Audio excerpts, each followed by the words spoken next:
Loïc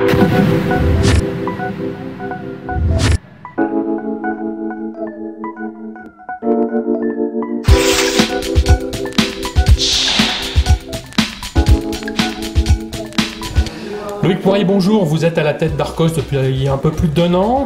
Arcos était présent sur le CES de Las Vegas et a dévoilé toute une gamme de nouveaux objets connectés. Pour vous, qu'est-ce que c'est l'objet connecté? Un objet connecté, c'est finalement un objet qui va vous faire parvenir une information qui est importante pour vous, qui ne l'est pas forcément pour moi. Et cette information va vous parvenir à n'importe quel moment, n'importe où. Et voilà ce que c'est qu'un objet connecté. C'est un objet de la vie courante.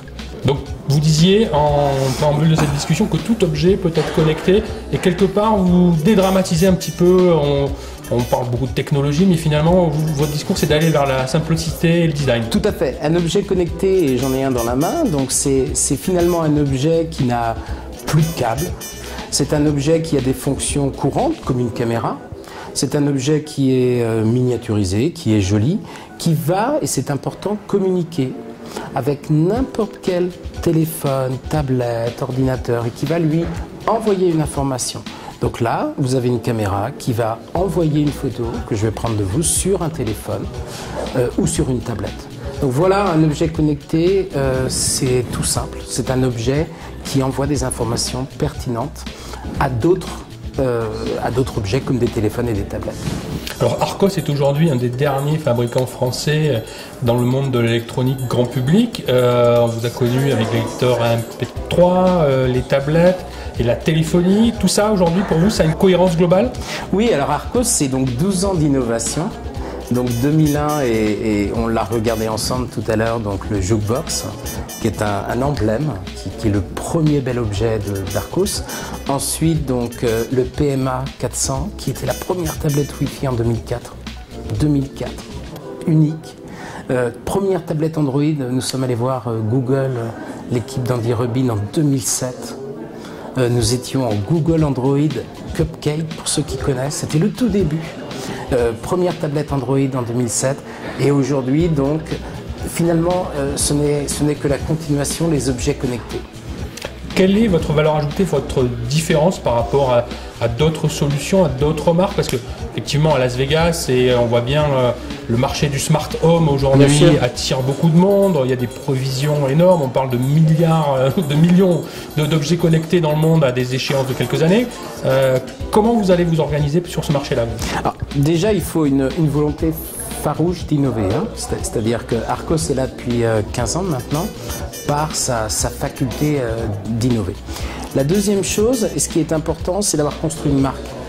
Et j'ai vu beaucoup de start-up donc au CES, des start-up avec des projets super encourageants, très innovants, mais avec toutes les difficultés d'être une start-up. Arcos, elle, a les difficultés d'une ETI, c'est une société qui fait à peu près 150 millions d'euros. Donc c'est une grosse société dans le segment là où elle est.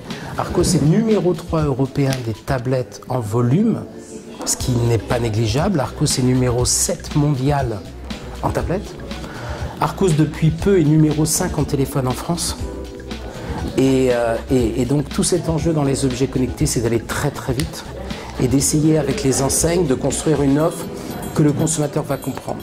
Donc aujourd'hui, et j'insiste sur la vie courante, on n'est pas sur des objets loufoques, on est vraiment sur le bien-être à la maison.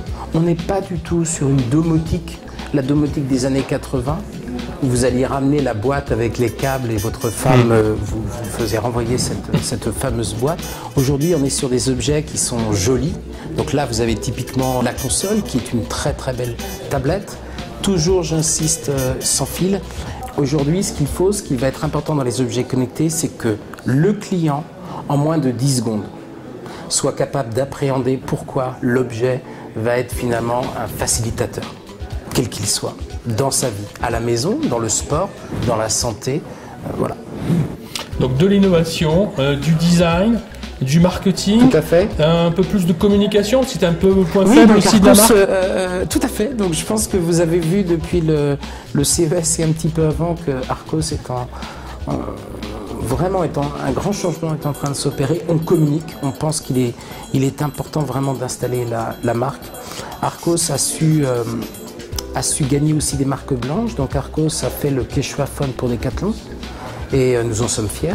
Archos a fait la tablette de Tesco qui est un magnifique succès, qui est numéro 1 des marques blanches en Angleterre pour Tesco. Archos fait toute la marque Auchan de tablettes et de téléphones et finalement cette marque Archos aujourd'hui est en train de gagner petit à petit en référencement. Et la bonne nouvelle, c'est que la France fait moins de 20% du chiffre d'affaires aujourd'hui. Donc 80% à l'export pour la marque Archos. Et j'appelle ça quelque chose d'encourageant. Pour terminer sur les objets connectés, en termes de distribution, à qui vous vous adressez? Parce que jusqu'à présent, la domotique, c'était plutôt des circuits de bricolage, on va dire. L'ancienne domotique, aujourd'hui, on voit que ce marché va se repositionner. À qui vous vous adressez? Je pense que ça, c'est très très important. Demain, c'est-à-dire là, dans les mois qui viennent, vous allez trouver les enseignes comme Fnac, comme Darty, comme Dixons en Angleterre, MediaMarkt, toutes ces enseignes qui sont en train de petit à petit prendre des espaces considérables pour référencer les objets connectés avec, je répète, la maison, le sport et le bien-être. Donc ça, c'est un phénomène incroyable. Il a eu lieu pour les tablettes, rappelez-vous, c'était il y a 3-4 ans. En 3-4 ans, les tablettes ont dépassé les ventes de PC, ça s'est passé cette année. Ce que vous êtes en train de voir... Et cette année, elles vont dépasser celles des téléviseurs, hein, apparemment. Exactement. 270 millions de tablettes qui vont être vendues en 2014. Juste une chose, et je pense que vous allez être d'accord avec moi, il va se vendre en 2014 1,2 milliard de téléphones, de smartphones, et 270 millions de tablettes. C'est 1,5 milliard. Combien d'objets connectés vont être vendus par rapport à ce que j'appelle ces maîtres, c'est-à-dire ces deux grands acteurs de la mobilité? Moi, je pense que 2 à 3 objets connectés par téléphone et tablette vont être vendus. On parle d'un marché de 5 à 7 milliards d'objets connectés sous un an. C'est dramatique. Maintenant, ce seront des objets, encore une fois, de la vie courante. Mais c'est un beau marché qui est en train de s'installer et qui s'organise rapidement dans les enseignes. Très bien. Loïc Poirier, merci. Merci.